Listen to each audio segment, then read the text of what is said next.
Marika Bournaki, and welcome to the Piano Teachers Federation. I started music very young. I was 5 years old. There was always music in my home. My father was a violinist. My grandfather played the accordion. So to me it was really to continue the music tradition, I would say, in my family. And it just became very naturally a passion for me. So it was definitely going to be something I was going to pursue professionally.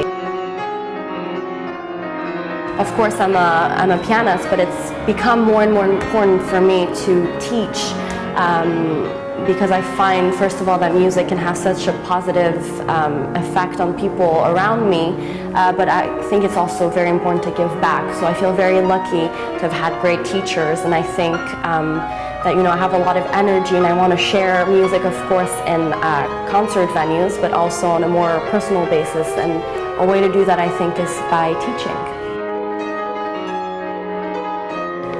My first teacher, with whom I studied for 7 years, was a great teacher. She was very good with children, and of course I think when you start very young it's very important to have somebody that motivates you, that pushes you but not too strongly.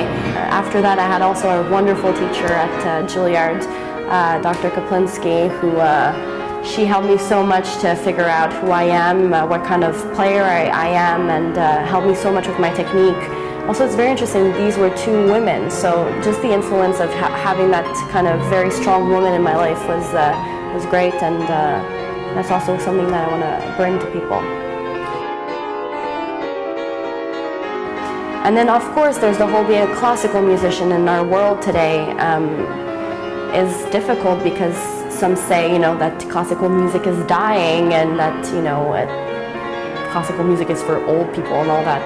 Those stupidities, but so keeping people interested in classical music, I think, is difficult because there's so many different mediums that we don't really use yet in classical music, I think, and we're a little bit slow, but we're starting to do it more.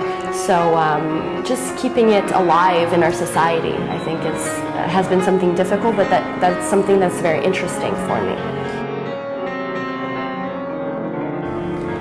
I think my students would describe me as being funny, first of all, because I'm very energetic and peppy, and I always try to find images, and because I teach very young children right now, I find it very interesting for me too, because I've been learning so much from them.